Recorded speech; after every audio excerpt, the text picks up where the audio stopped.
Hi everyone, this is Abin from Evika. അങ്ങനെ നമ്മുടെ iOS 17.2 beta 3 ഇപ്പോൾ റിലീസ് ആയിട്ടുണ്ട്.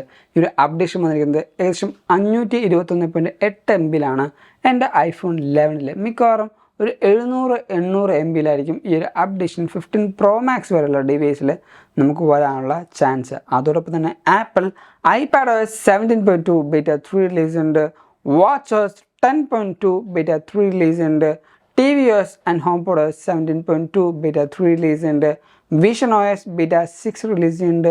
അതേപോലെ ആപ്പിൾ പെൻസിൽ USB-Cനും ഒരു അപ്ഡേഷൻ ആപ്പിൾ കൊണ്ടുവന്നുണ്ട്. നമ്മുടെ iOS 17.2 ബീറ്റ 3 വിശേഷങ്ങൾ പറയാൻ തൊട്ട് മുമ്പായിട്ട് ഞാൻ നിങ്ങളെ എല്ലാവരും നമ്മുടെ സ്വന്തം ആപ്പിൾ ടെലിഗ്രാം കമ്മ്യൂണിറ്റിയിലേക്ക് ഇൻവൈറ്റ് ചെയ്യുകയാണ്. അവിടെ ജോയിൻ ചെയ്യുകയാണെങ്കിൽ ആപ്പിൾ ഇടുന്ന ഓരോ പുതിയ leaks, rumours, updates, news and wallpapers നിങ്ങൾക്ക് ലഭിക്കുന്നതായിരിക്കും. അപ്പോൾ അവിടെ ജോയിൻ ചെയ്യാൻ ലിങ്ക് ഞാൻ നമ്മുടെ ഡിസ്ക്രിപ്ഷൻ ബോക്സിൽ കൊടുത്തേക്കാം, അല്ലെങ്കിൽ ഈ കാണുന്ന QR കോഡ് ജസ്റ്റ് ഒന്ന് സ്കാൻ ചെയ്താൽ മതി. ഇപ്പോൾ തന്നെ നിങ്ങൾക്കൊരു ആപ്പിൾ ടെലിഗ്രാം മെമ്പറായിട്ടും മാറാൻ പറ്റുന്നതാണ്. തുടക്കം തന്നെ നമ്മുടെ ഈ ഒരു അപ്ഡേഷൻ്റെ ബിൽ നമ്പറിൽ നിന്ന് സ്റ്റാർട്ട് ചെയ്യാം. അതിന് സെറ്റിങ്സിലേക്ക് പോവാം. ഇവിടെ ജനറൽ എബൌട്ട് സെക്ഷനിൽ ഇപ്പോൾ നമ്മുടെ സോഫ്റ്റ് വേർഷൻ ടാപ്പ് ചെയ്യുമ്പോൾ ഇപ്പോൾ നിങ്ങൾക്ക് ഇവിടെ കാണാൻ പറ്റും iOS 17.2 21C 5046C എന്ന്. ഈ ഒരു C എന്ന് പറഞ്ഞ ആൽഫബറ്റ് എയിലേക്ക് എത്തുമ്പോൾ നമുക്ക് മനസ്സിലാവും നമ്മൾ ഒഫീഷ്യൽ അപ്ഡേറ്റിൻ്റെ അടുത്തെത്തിയെന്ന്. അതേപോലെ നമുക്ക് ഈ ഒരു അപ്ഡേഷനിൽ പുതിയൊരു മോഡേൺ ഫേംവെയർ ആപ്പിൾ കൊണ്ടുവന്നുണ്ട്. അതുകൊണ്ട് തന്നെ കണക്റ്റീവായ എന്തെങ്കിലും ഇഷ്യൂസ് ഉണ്ടെങ്കിൽ അത് റിസോൾവ് ആകാനുള്ള ചാൻസും ഈ ഒരു അപ്ഡേഷനിൽ നമുക്ക് വന്നിട്ടുണ്ട്. നമ്മുടെ ഏറ്റവും ആദ്യത്തെ മാറ്റം എന്ന് വെച്ചാൽ വാൾപേപ്പറിൽ ആപ്പിൾ ഒരു പുതിയല്ല ഒരു പഴയ കാര്യം തിരിച്ചു കൊണ്ടുവന്നുണ്ട്. അതെങ്ങനെയാണെന്ന് വെച്ചാൽ നമ്മൾ ജസ്റ്റ് ഒന്ന് ഹോൾഡ് ചെയ്ത് പിടിക്കുക, നമ്മുടെ ഈ ഒരു പ്ലസ് ബട്ടൺ ടാപ്പ് ചെയ്യുക. അതിനുശേഷം നമ്മൾ നേരെ താഴത്തേക്ക് പോയി കണ്ടിട്ട് ഈ ഒരു കളക്ഷൻസ് എന്ന ഓപ്ഷനിൽ ഇവിടെ നമുക്ക് നാലാമത് ഒരു ബഗ് ഉള്ളതുകൊണ്ടായിരിക്കാം ചിലപ്പോൾ അത് നമുക്ക് ആ ഒരു കാര്യങ്ങൾ ലോഡ് ചെയ്യാത്തത്. പക്ഷേ ഈ ഒരു ഫോർത്ത് ഓപ്ഷൻ കളക്ഷൻ നമ്മൾ സെലക്ട് ചെയ്യുകയാണെങ്കിൽ പഴയ ലൈവ് വാൾപേപ്പർ ആപ്പിൾ തിരിച്ചു കൊണ്ടുവന്നുണ്ട്. നമ്മുടെ ഫോൺ തിരിക്കുന്നതനുസരിച്ച് ആ ഒരു വാൾപേപ്പർ ഇപ്പോൾ നമുക്ക് മാറ്റാൻ പറ്റുന്നതാണ്. മൾട്ടി കളേർഡ് ഉണ്ട്, അതേപോലെ ഗ്രീൻ ഉണ്ട്, യെല്ലോ, ഓറഞ്ച്, റെഡ്, അതുപോലെ പേർപ്പിൾ. നമുക്ക് ഇഷ്ടമുള്ള കളർ നമുക്കിവിടെ ചൂസ് ചെയ്യാൻ പറ്റും. അതേപോലെ ഇവിടെ നമ്മുടെ ഈ ഒരു ടോഗിൾ സെലക്ട് ചെയ്യുകയാണെങ്കിൽ ആ ഒരു അപ്പിയറൻസ് നമുക്ക് ലൈറ്റ് ആൻഡ് ഡാർക്കിലേക്ക് മാറ്റാനുള്ള ഓപ്ഷനും ആപ്പിൾ കൊണ്ടുവന്നുണ്ട്. അതുകൊണ്ട് തന്നെ നമ്മുടെ ആ ഒരു നൊസ്റ്റാൾജിയുള്ള ആ ലൈവ് വാൾപേപ്പർ ആപ്പിൾ തിരിച്ചു കൊണ്ടുവന്നുണ്ട്. ഇനി അടുത്ത വന്ന മാറ്റം നമ്മുടെ സെറ്റിങ്സിൽ കീബോർഡിലാണ്. നേരെ സെറ്റിങ്സിലേക്ക് പോവുക. ഇവിടെ ജനറൽ ഈ ഒരു കീബോർഡ് ഓപ്ഷൻ നമ്മൾ സെലക്ട് ചെയ്യുകയാണെങ്കിൽ ഇവിടെ ഷോ പ്രഡിക്ഷൻ ഇൻലേ എന്ന ഓപ്ഷൻ ഉണ്ട്. അത് നമുക്ക് ഓഫ് ചെയ്യാൻ പറ്റും. ഈ ഒരു ഓപ്ഷൻ എന്തിനാണെന്ന് വെച്ചാൽ ചില സമയത്ത് നമ്മൾ മലയാളത്തിൽ ടെക്സ്റ്റ് ചെയ്യുമ്പോൾ അത് ഓട്ടോമാറ്റിക്കലി ഇംഗ്ലീഷ് ആണെന്ന് കരുതി, അല്ലെങ്കിൽ ഇംഗ്ലീഷ് വേർഡ് ആണെന്ന് കരുതി ആപ്പിൾ കീബോർഡ് ഓട്ടോമാറ്റിക്കലി ഒരു പ്രെഡിക്റ്റഡ് ടെക്സ്റ്റ് വെക്കും. അതിനുശേഷം നമ്മൾ ബാക്ക് അടിച്ച് പിന്നെ നമ്മുടെ ഇഷ്ടത്തിന് ടൈപ്പ് ചെയ്യണം. ആ ഒരു ഓപ്ഷൻ നിങ്ങൾക്ക് ഇഷ്ടമാവുന്നില്ല അല്ലെങ്കിൽ അനോയിങ് ആണെങ്കിൽ ഈ ഒരു പ്രഡിക്ഷൻ ഇൻലൈൻ ഓഫ് ചെയ്താൽ മതി. നമ്മുടെ മലയാളത്തിൽ അയക്കുന്ന കാര്യങ്ങളൊക്കെ കറക്റ്റായിട്ട് നമുക്ക് അയക്കാൻ പറ്റും. അടുത്ത വന്നിരിക്കുന്ന മാറ്റം നമ്മുടെ സെറ്റിങ്സിൽ തന്നെയാണ്. നേരെ താഴത്തേക്ക് പോവുക. ഇവിടെ മ്യൂസിക് എന്ന ഓപ്ഷൻ നമ്മൾ സെലക്ട് ചെയ്യുക. ഇവിടെ ഒരു പുതിയ ഓപ്ഷൻ നമുക്ക് വന്നിട്ടുണ്ട്, ആഡ് ഫേവറേറ്റ് സോങ്സ് എന്ന്. നമ്മുടെ ലൈബ്രറിയിലാണ് ആ ഒരു ഓപ്ഷൻ വന്നിരിക്കുന്നത്. ഈ ഒരു ടോഗിൾ നമുക്ക് ഓൾറെഡി പ്രീസെറ്റ് ആയിട്ട് ഓൺ ആയിരിക്കും, നിങ്ങൾക്ക് വേണമെങ്കിൽ ഓഫ് ചെയ്യാം. എന്താണ് ഈ പറഞ്ഞ ആഡ് ഫേവറേറ്റ് സോങ്സ് എന്ന് വെച്ചാൽ ചില സമയത്ത് നമ്മളിപ്പോൾ ഒരു പാട്ട് പ്ലേ ചെയ്യാമെന്ന് കരുതുക. ഇപ്പോൾ ഞാനൊരു പാട്ട് പ്ലേ ചെയ്യാണ്. ഈ ഒരു പാട്ട് പ്ലേ ചെയ്യുന്ന സമയത്ത് എൻ്റെ ലോക്ക് സ്ക്രീനിലും എനിക്ക് ആ ഒരു ഓപ്ഷൻ വന്നിട്ടുണ്ട്. പക്ഷേ ഈ ഒരു ഫേവറേറ്റ് ഓപ്ഷൻ ഇവിടുന്ന് ചെയ്യുകയാണെങ്കിൽ ഓട്ടോമാറ്റിക്കലി നമ്മുടെ ആ ഒരു ലൈബ്രറിയിലേക്ക് ആഡ് ആവുന്നതാണ്.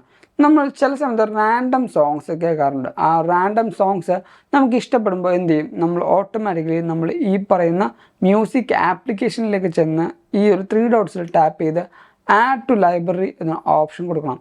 പക്ഷേ ഇനി മുതൽ നമ്മുടെ ലോക്ക് സ്ക്രീനിൽ തന്നെ ഈ ഒരു ഫേവറേറ്റ് ഐക്കൺ ടാപ്പ് ചെയ്താൽ ഓട്ടോമാറ്റിക്കലി നമ്മൾ ഈ പറഞ്ഞ ലൈബ്രറിയിലേക്ക് പോകുന്നതാണ്. അതെന്തുകൊണ്ടും നല്ലൊരു മാറ്റം തന്നെയാണ്. കാരണം പെട്ടെന്ന് നമുക്ക് കുറേ പണിയൊന്നും എടുക്കാതെ ഈ പറഞ്ഞ നമ്മുടെ ഫേവറേറ്റ് അല്ലെങ്കിൽ ഇഷ്ടപ്പെടുന്ന സോങ്സ് നമ്മുടെ ലൈബ്രറിയിലേക്ക് ആഡ് ചെയ്യാൻ പറ്റുന്നതാണ്.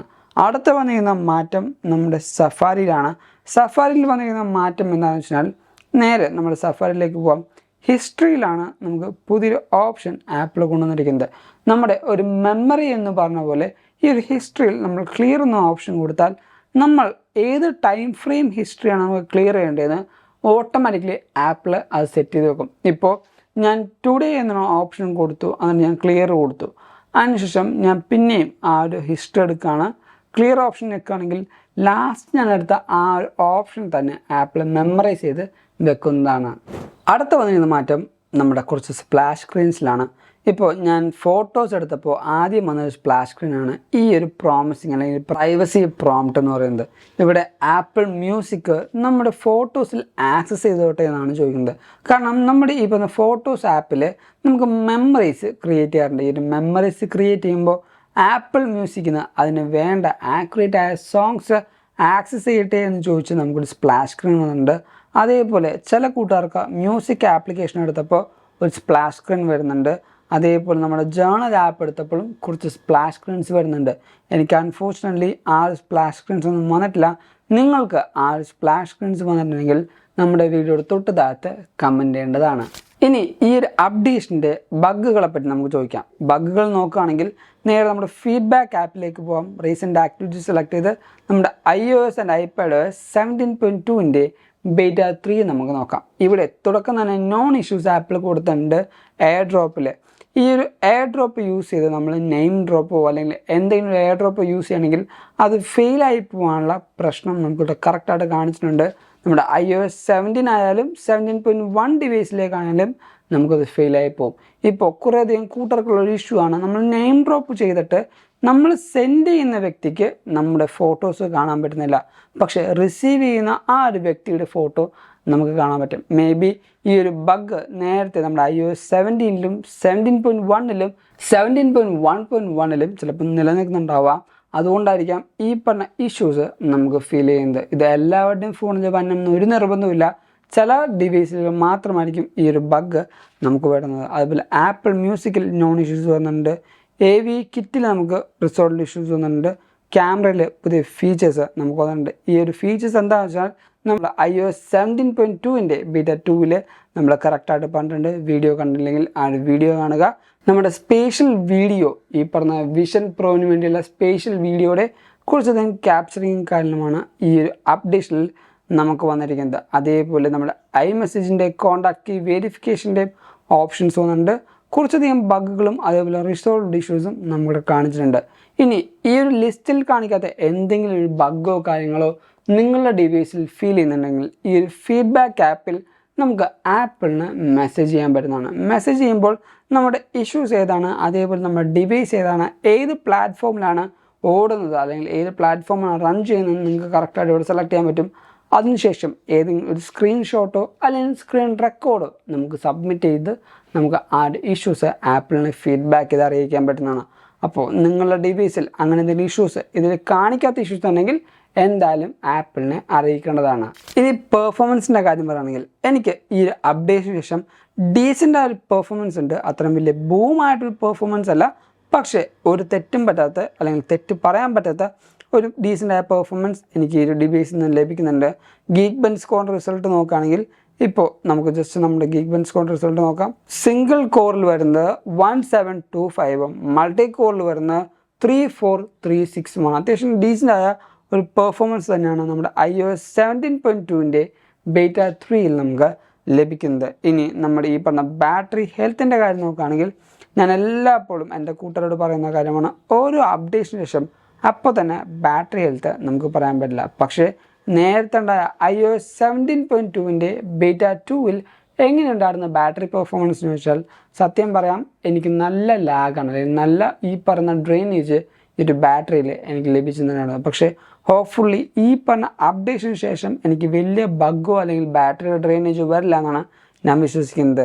പിന്നീട് തേർമൽ ഇഷ്യൂൻ്റെ കാര്യം അല്ലെങ്കിൽ തേർമൽ മാനേജ്മെൻറ്റിൻ്റെ കാര്യം ചോദിക്കുകയാണെങ്കിൽ ഞാൻ എൻ്റെ ഡിവൈസിൽ ഗീക്ക് ബെഞ്ച് സ്കോർ റൺ ചെയ്തിട്ട് പോലും എനിക്ക് അത്ര വലിയ ചൂട് ഫീൽ ചെയ്തില്ല. അതേപോലെ തന്നെ എനിക്ക് എത്ര നേരം ഷൂട്ട് ചെയ്തിട്ടും വലിയ ചൂടോ കാര്യങ്ങളോ ഫീൽ ചെയ്യുന്നില്ല. നമ്മുടെ ബാറ്ററി മൊഡ്യൂളിൻ്റെ ഭാഗത്തോ ക്യാമറ മൊഡ്യൂളിൻ്റെ ഭാഗത്തോ എനിക്ക് വലിയൊരു ചൂട്, അതായത് നോട്ടിസബിൾ ചൂട് ഫീൽ ചെയ്യുന്നില്ല. അത്യാവശ്യം നല്ല ഒരു തേർമൽ മാനേജ്മെൻറ്റ് ആപ്പിൾ യൂസ് ചെയ്യുന്നുണ്ട്.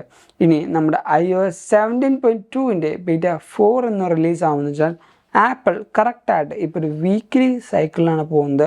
അതുകൊണ്ട് തന്നെ 21ൽ നമുക്ക് അടുത്ത ഒരു ബീറ്റ 4 കാണാനുള്ള ചാൻസ് ഉണ്ട്.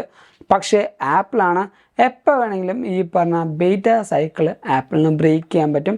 അത് ഇപ്പോഴല്ല, നേരത്തെ നമ്മൾ കണ്ടിട്ടുണ്ട്. അതുകൊണ്ട് തന്നെ ഒരു പ്രെഡിക്റ്റഡ് ഡേറ്റ് ആണ് ഈ പറഞ്ഞ 21 എന്ന് പറയുന്നത്. ഇതൊക്കെയാണ് നമ്മുടെ iOS 17.2ൻ്റെ ബീറ്റ 3ൻ്റെ പുതിയ വിശേഷങ്ങൾ എന്ന് പറയുന്നത്. ഈ ഒരു വീഡിയോ നിങ്ങൾക്ക് എന്തായാലും ഇഷ്ടപ്പെട്ടു, അതേപോലെ ഹെൽപ്ഫുൾ ആണെന്ന് കരുതുന്നു. അതുകൊണ്ട് നമ്മുടെ ഈ വീഡിയോ ഇപ്പോൾ തന്നെ ലൈക്ക് ചെയ്യുക, എല്ലാ കൂട്ടുകാർക്കും ഈ ഒരു വീഡിയോ ഷെയർ കൊടുക്കുക. അതോടൊപ്പം നമ്മുടെ ചാനൽ ആദ്യമായി കാണുന്ന എല്ലാ കൂട്ടുകാരും ഇപ്പോൾ തന്നെ നമ്മുടെ ചാനൽ സബ്സ്ക്രൈബ് ചെയ്യുക. തൊട്ടപ്പുറത്ത് ബെല്ലും കൂടെ എനേബിൾ ആണെങ്കിൽ നമ്മൾ റിലീസ് ചെയ്യുന്ന ഇതേപോലുള്ള പുതിയ പുതിയ ആപ്പിൾ അപ്ഡേറ്റ്സ് നിങ്ങൾക്ക് അറിയാൻ പറ്റും. ഞാൻ നിങ്ങളെ ഒന്നും കൂടെ നമ്മുടെ സ്വന്തം ആപ്പിൾ ടെലിഗ്രാം കമ്മ്യൂണിറ്റിയിലേക്ക് ഇൻവൈറ്റ് ചെയ്യുകയാണ്. അവിടെ ജോയിൻ ചെയ്യുകയാണെങ്കിൽ ആപ്പിളിലിരുന്ന ഓരോ പുതിയ leaks, rumours, updates, news and wallpapers നിങ്ങൾക്ക് ലഭിക്കുന്നതായിരിക്കും. അപ്പോൾ അവിടെ ജോയിൻ ചെയ്യാൻ ലിങ്ക് ഞാൻ നമ്മുടെ ഡിസ്ക്രിപ്ഷൻ ബോക്സിൽ കൊടുത്തേക്കാം. അല്ലെങ്കിൽ ഈ കാണുന്ന QR കോഡ് ജസ്റ്റ് ഒന്ന് സ്കാൻ ചെയ്താൽ മതി. ഇപ്പോൾ തന്നെ നിങ്ങൾക്ക് ആപ്പിൾ ടെലിഗ്രാം മെമ്പറായിട്ടും മാറാൻ പറ്റുന്നതാണ്. അതല്ല നിങ്ങളിപ്പോൾ ഇൻസ്റ്റാഗ്രാം വഴി അപ്ഡേഷൻസ് വേണമെങ്കിൽ നമ്മുടെ ഇൻസ്റ്റാഗ്രാം ലിങ്ക് ഞാൻ തൊട്ട് കൊടുത്തേക്കാം. Go follow me in Instagram too. And thank you so much for watching this all video. This is Abin Xavier signing from Evica.